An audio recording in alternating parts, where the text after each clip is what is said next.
Happy day. So the topic which I am going to cover in this session is leadership. So the content which I am going to cover in this topic leadership is first the introduction, that is the definition of leadership and the who is a leader, and then the characteristics of leadership, functions of leadership, importance of leadership and leadership styles with examples. Now let's understand who is a leader and what is meant by leadership. A person who can be defined as a leader is someone who can see something or do something which others cannot do. A leader, he must have the capacity to influence the attitude and behavior of his subordinates. He must develop a futuristic vision, so through which he must encourage and motivate his subordinates to achieve that vision. So moving on to what is meant by a leadership. So leadership, it is a process in which one person will influence the other person's behavior. So here two or more persons will be involved. So according to Kuntz and O'Donnell, they have defined the leadership as the ability of the manager to influence the subordinates to the work with confidence and zeal. That is zeal meaning enthusiasm. So if the manager has the ability of the leadership, so he will be able to make his subordinates work with confidence and enthusiasm. Let's look at what are the characteristics of leadership. So there are totally 9 characteristics which we are going to discuss. Under that, the first one is the process of influence. So in this process of influence, a leader must have a positive influence on his subordinates. So he must motivate them to achieve their goals. A positive influence in the sense the subordinates must willingly accept to carry out his actions, accept his actions and directions, and they must try to fulfill the wishes of the leader willingly. So that is called positive influence. The second characteristic is the function of stimulation. So the stimulation meaning he must motivate his employees or his subordinates. So how he can motivate his subordinates is he must make them do the work with enthusiasm, and he must direct their actions, and he must reward the subordinates timely. And the third one is he must give them the feeling of contributing to the organizational objectives. So how a successful leader can make his subordinates feel that they are contributing to the organizational objective is he must recognize their activities and he must reward them. So by doing that, by recognizing their efforts and activities, he can make his subordinates feel that the subordinates are contributing towards their objectives.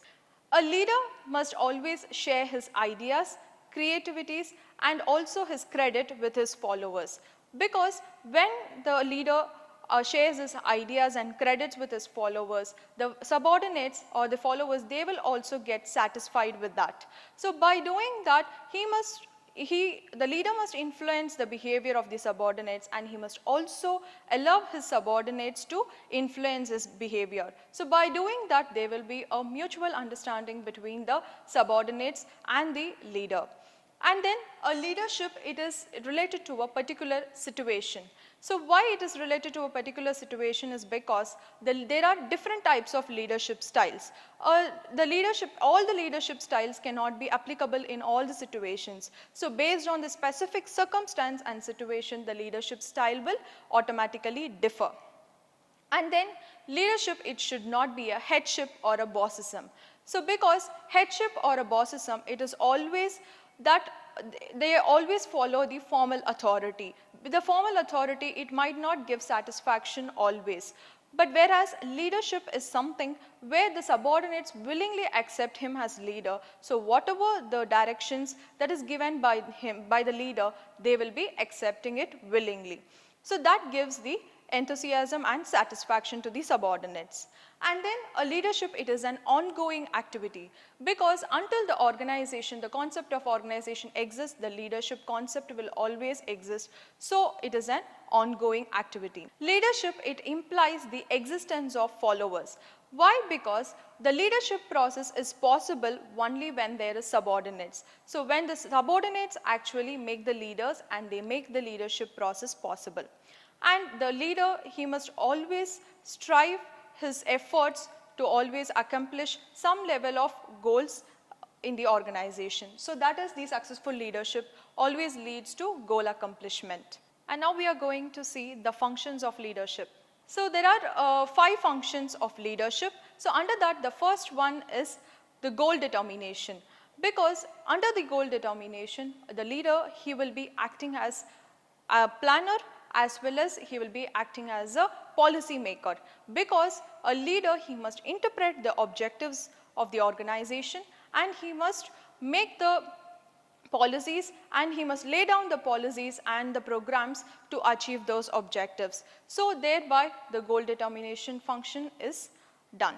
And then the second one is the motivating the followers. So how a leader can motivate his followers is by giving credit to their performances. So a leader must motivate, that is, he must stimulate his subordinates to work hard and he must make them to achieve the organizational objectives with sincerity as well as with the enthusiasm.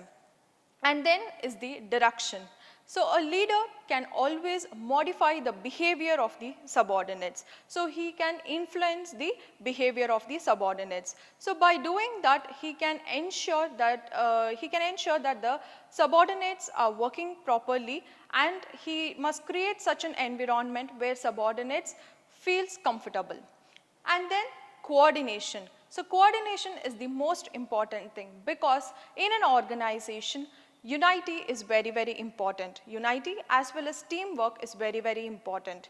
So how a leader can coordinate the work of the subordinates is, whenever any conflict arises between the subordinates, he must act as a mediator as well as the arbitrator to solve those conflicts between them. So a leader must always have the control over the internal relations of the organization. And finally, the most important function is the representation. A leader always represents his group. So that is, he is always considered as the father figure, because he must always strive hard to fulfill the psychological needs of the subordinates in the organization. Then let's see the importance of leadership. So first one is the aid to authority. That is, in an organization, always the formal authority, it cannot be followed, because so sometimes to make the subordinates work properly and to achieve the higher performance, if the manager has the ability and the qualities of leadership, he can bring in cooperation and make the subordinates work with enthusiasm. As I said earlier, the motivation and the teamwork and the group effort is very, very important in an organization. So a leader can always create a mutual cooperation and the unity in the organization. So that is an important function. And then next one is the basis for cooperation. So in an organization, there always exists employer-employee relationship. But when the leadership is there, when the essence of leadership is there, so it becomes a man-to-man understanding, and thereby mutual understanding exists in an organization. And finally, it is an integration of formal and informal organization. So where the management fails to be incompetent, in that case, a leader can always use the informal organization effectively to accomplish the goals of the organization. And finally, the leadership styles. Different styles of leadership. So based on the degree of power, there are different types of leadership. Here we are going to discuss 4 main types of leadership styles. So that is authoritative or authoritarian leadership, participative or democratic leadership, laissez-faire leadership, and finally paternalistic leadership. So when it comes to autocratic or authoritarian leadership, an autocratic leader, he always likes to run the show by himself. So he always takes his decisions by himself. He does not discuss the problems or anything with his subordinates, because he feels that his subordinates are incompetent and immature. So he will always not involve his subordinates during the discussions. So he likes to run the entire show by himself. So there, in an autocratic leadership, there always exists an centralized decision making. So where this type of leadership is advantageous is in the military system. So in the military organization, the autocratic leadership is very advantageous. But when it comes to autocratic leadership, the main disadvantage is that the subordinates will never get motivated because they do not get to know the work, they are not allowed to make decisions in the organization. So this type of leadership, the example for this type of leadership is Adolf Hitler. He was the German politician and he was a dictator. He always makes the decision on his own. He never involved the subordinates while taking any decisions during that period. And next comes is the participative or democratic style of leadership. So when it comes to participative or democratic style, so in this style the leader, he always involves his team he always invites his team for discussion, and he always takes the decision with his team. So in this type of leadership, the subordinates are very well motivated and they are also interested in achieving the organizational objectives and goals. So this type of leadership was followed by Carl Ghosn. So he is the chairman and former CEO of Renault. So he always believed in empowering his employees because he thought that kind of approach is reasonable, and this participative or democratic style of leadership is always appreciated by the subordinates. So the third type of leadership is laissez-faire or free rein leadership. So under this type of leadership, a leader always gives the entire freedom to his subordinates. He always involves them in decision making, so he maintains the contacts with the outsiders and get the resources for that group so that they can work and they can take their decisions, and the leader always ensures that the group or the subordinates, they fulfill his visions. So this type of leadership is followed by Steve Jobs, who is the chairman, CEO and co-founder of Apple. So he always recruits highly motivated and qualified professionals in his organization. So thereby he gives them the full freedom to take the decisions, and also he gives them the adequate inputs that are necessary. And finally, the last type of leadership is paternalistic leadership. So under this type of leadership, the paternalistic leader, he is always considered as a father figure.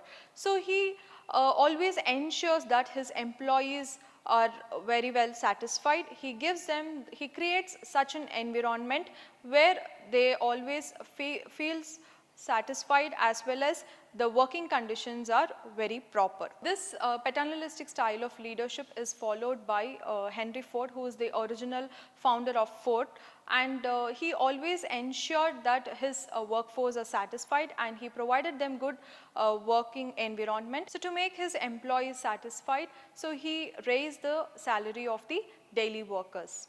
So now let's watch a video on leadership. Sometimes in life we search for opportunities. Opportunities of life change. Moments of leadership aren't always met with a fanfare, a spectacle or pageantry. They're selfless and noble. They're inherent, instinctive.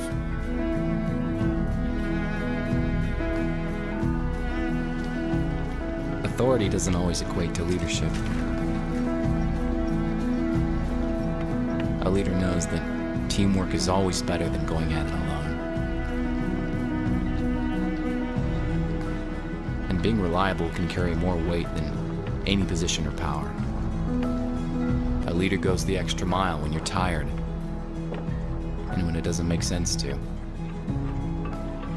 But integrity is about doing the right thing when no one is looking.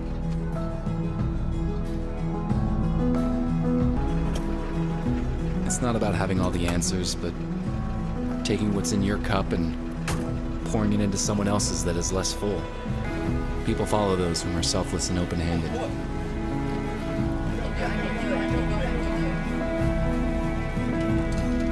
A leader sees the potential in someone and blows wind into their sails. You go throughout your day hoping to unlock the potential in someone, hoping that something clicks. And sometimes the day ends wondering if any significant difference has been made, if any ground has been covered, if there is any tangible evidence of your investment, if it was just lost on those you've led, yielding no return. There will be times when you feel like giving up on those whom you've led, when you think that all that effort, all the guidance and direction is all for naught.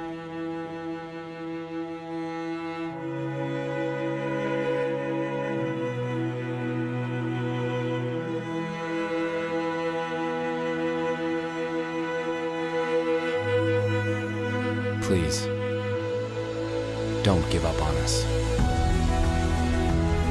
Even though we may not be asking for it, we are desperate for you to lead us. Because we are watching. We are paying attention.